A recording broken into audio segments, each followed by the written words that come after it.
Selamat siang, nama saya Sinta Maharani Trivena. Saya dari jurusan Administrasi Niaga, Politeknik Negeri Malang. Di sini saya akan mempresentasikan hasil penelitian saya yang berjudul Analisis Penyebab Financial Distress yang dialami oleh PT Jiwasraya Persero. Latar belakang mengapa saya memilih penelitian ini, yang pertama adalah salah satu cara melindungi diri kita dari risiko yang akan terjadi di masa yang akan datang adalah dengan mengikuti program asuransi. Sedangkan asuransi itu sendiri diartikan sebagai perjanjian antara dua belah pihak atau lebih, dengan mana pihak menanggung mengikatkan diri kepada pihak tertanggung dengan menerima premi asuransi untuk memberikan pergantian kepada tertanggung. Ini adalah menurut Undang-Undang Republik Indonesia Nomor 2 Tahun 1992.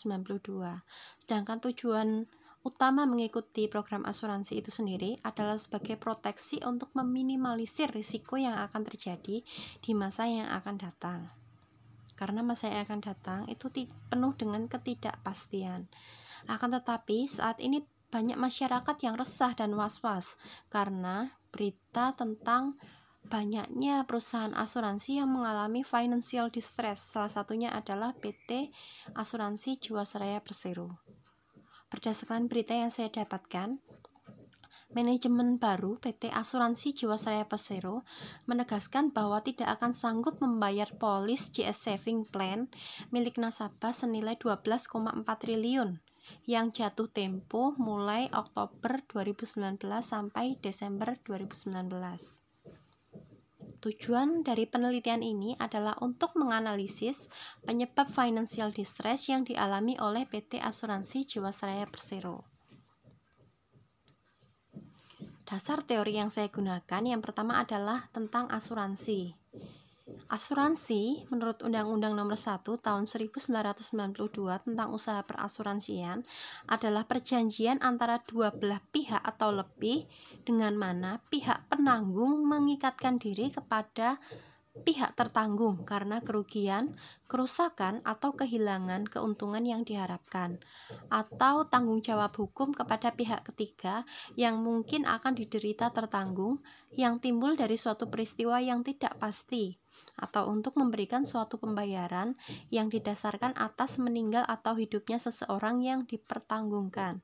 Sedangkan asuransi di Indonesia terdiri dari asuransi jiwa, asuransi kesehatan, asuransi kendaraan, asuransi kepemilikan rumah, asuransi properti, asuransi pendidikan, asuransi bisnis, asuransi umum, asuransi kredit, asuransi kelautan, dan asuransi perjalanan.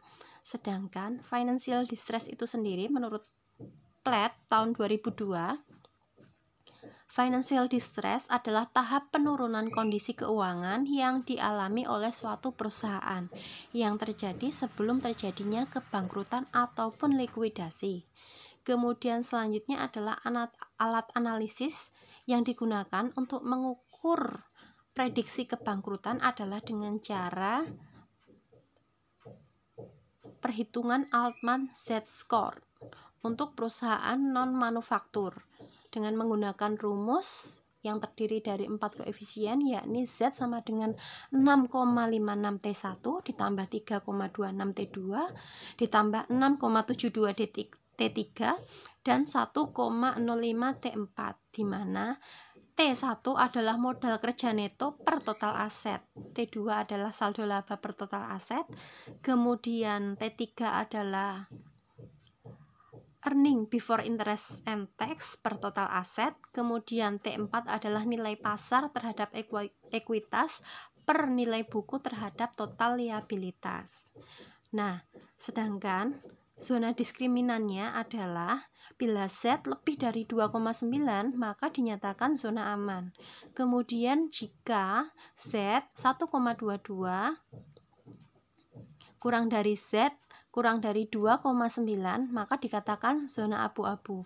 Kemudian apabila Z kurang dari 1,22 maka dinyatakan sebagai zona distress.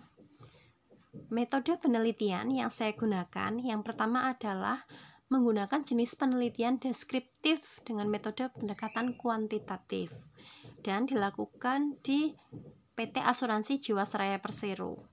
pada alamat website www.jiwasraya.go.id. Kemudian, penelitian ini difokuskan pada laporan keuangan PT Asuransi Jiwasraya Persero pada tahun 2015 sampai 2019 dan penyebab financial distress pada PT Asuransi Jiwasraya Persero. Teknik analisis yang saya gunakan adalah pertama, saya mencari dan menemukan data melalui www.jiwasraya.go.id. Kemudian selanjutnya adalah setelah saya menemukan data laporan keuangan, maka saya akan melakukan eliminasi atau reduksi data yang tidak saya perlukan. Kemudian selanjutnya dari data yang saya ambil, kemudian saya mengolahnya menggunakan rumus Altman Z-score.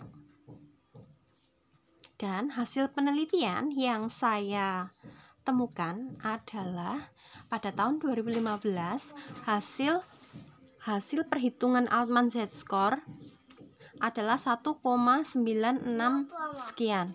Keterangannya adalah berada di zona abu-abu. 2016 0,915 sekian berada di zona distress. Tahun 2017 0,885 sekian dan berada di zona distress. Begitu pula tahun 2018 minus 14,93 sekian berada di zona distress, dan terakhir tahun 2019 min 13,558 sekian berada di zona distress juga. Nah, ini adalah analisis yang saya temukan. Tahun 2015, Jiwasraya meluncurkan sebuah produk yang dinamakan JS Saving Plan dengan cost of fund yang sangat tinggi di atas bunga deposito dan bunga obligasi. Nah, kemudian dana tersebut diinvestasikan kepada instrumen saham dan reksadana yang berkualitas rendah. Tahun 2016, perusahaan tersebut sudah berada di zona distress karena pada kenyataannya imbal hasil yang didapatkan dari hasil investasi Jiwasraya tidak sebanding dengan janji imbal hasil yang diberikan atas produk JS Saving Plan. Kemudian tahun 2017, Jiwasraya kembali memperoleh opini yang tidak wajar dalam laporan keuangannya. Opini yang tidak wajar itu diperoleh akibat adanya kekurangan pencadangan dana.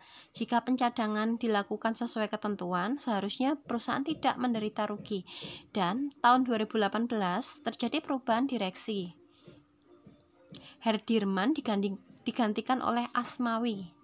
Bapak Asmawi melaporkan ketidakberesan keuangan pada bulan Mei 2018 kepada Kementerian BUMN. Asmawi mencurigai adanya ketidaksesuaian aset dengan kewajiban dalam laporan keuangan tahun lalu.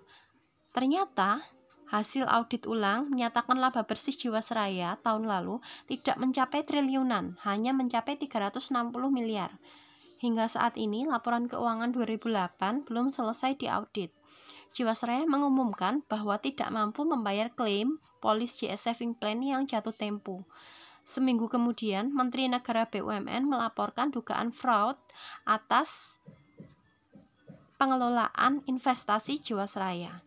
Tahun 2019, Direktur Utama Jiwasraya yang baru menyatakan bahwa PT Asuransi Jiwasraya Persero membutuhkan suntikan modal untuk bisa memenuhi rasio kecukupan modal berbasis risiko atau RBC 120% karena hutang perusahaan 2 kali lipat lebih besar daripada aset yang dimiliki. Oleh karena itu, terjadi minus pada ekuitas atau modal. Kesimpulan yang berhasil saya ambil dari penelitian ini adalah berdasarkan hasil penelitian diketahui tahun 2015 hasil prediksi kebangkrutan Jiwasraya berada pada zona abu-abu. Jadi rawan bangkrut. Kemudian tahun 2016 sampai 2019 berada di zona distress. Berdasarkan analisa laporan keuangan, diketahui bahwa penyebabnya adalah hutang perusahaan yang begitu besar, terutama tahun 2018 dan 2019, dan kekurangan modal kerja. Maka kemungkinan besar perusahaan ini akan bangkrut. Hal ini mengakibatkan PT Asuransi Jiwasraya tidak mampu membayar seluruh kewajiban kepada nasabah atau disebut dengan gagal bayar, karena selama ini kewajiban kepada nasabah diambilkan dari kas perusahaan, sehingga perusahaan selalu merugi. Saran yang bisa saya berikan dari hasil penelitian saya adalah solusi yang seharusnya ditempuh adalah dengan cara menjual seluruh aset perusahaan untuk menutup hutangnya. Akan tetapi, setelah perusahaan dinyatakan pilot oleh pengadilan, namun jika masih bisa diselamatkan, sebaiknya PT Asuransi Jiwasraya Persero diakuisisi oleh perusahaan asuransi lain guna menyelamatkan dana nasabah, sehingga nasabah dapat tetap membayar premi seperti awal mula yang dibayarkan, tetapi dikelola oleh perusahaan yang baru.